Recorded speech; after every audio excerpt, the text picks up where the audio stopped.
All right, this is going to be another video for angled launch. I'm going to do number 7. This is from Wednesday's work. Number 7 says a baseball was hit at 45 meters per second, 45 degrees from the horizontal. We are going to find our initial horizontal, which we defined last time as our initial velocity cosine our angle, and then we're going to find our initial velocity in the vertical, which is our initial velocity, our hypotenuse, sine theta. So they actually are going to be the same, right, because we are at 45 degrees.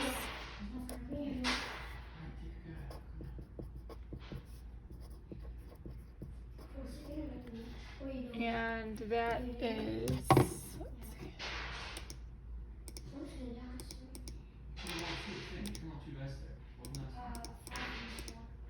31.8 meters per second.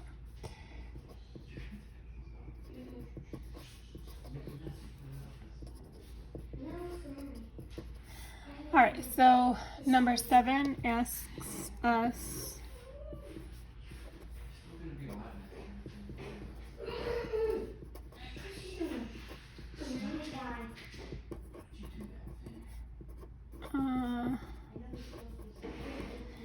it also asks us to find how long does it remain in the air, so our time in the air. It asks us to find how much did it travel horizontally and how high did it go at its highest point. So my velocity at the top in the vertical is going to be 0 meters per second. My velocity final when it has reached back down to ground level is going to be negative what it started with. So we have some additional information that the problem didn't give us. So I see that I don't have enough information in the horizontal. So I need to start this problem in the vertical. Because I have a velocity, I'm going to use my velocity at the top to find my height. You can use any kinematic you want, and I guess I'm going out of order. But I'm going to find the my displacement because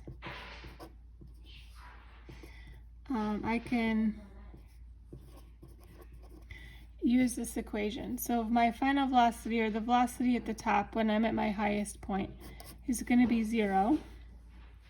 I can rearrange my equation. So I'm going to subtract bi squared from both sides, giving me 2gy.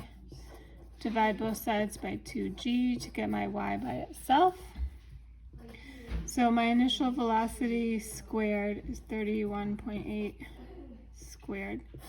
And 2 times negative 9.8 gives me my height. So my displacement is going to be positive because I am going up at some highest point. So my displacement is going to be positive for my vertical direction. So let's figure out what that is.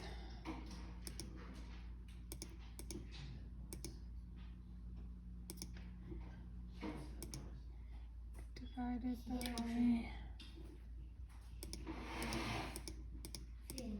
okay, that gives me a displacement of 51.6 meters in the vertical direction.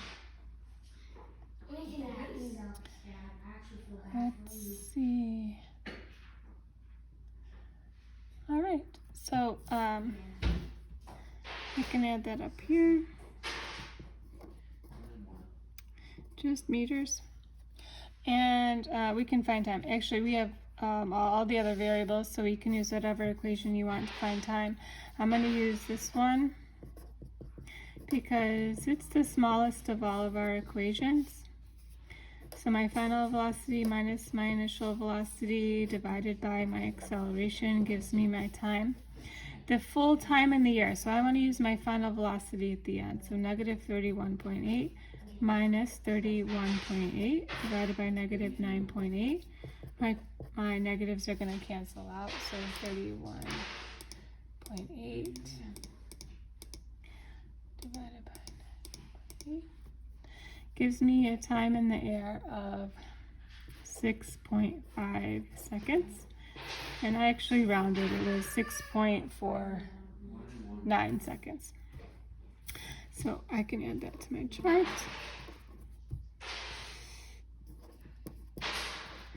Leaving me with only to find my displacement. So my displacement, the only equation we use in the horizontal, is going to be my velocity in the horizontal.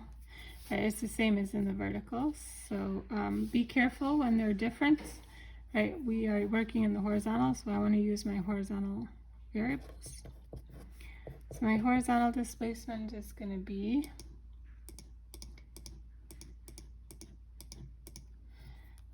(206.7 meters).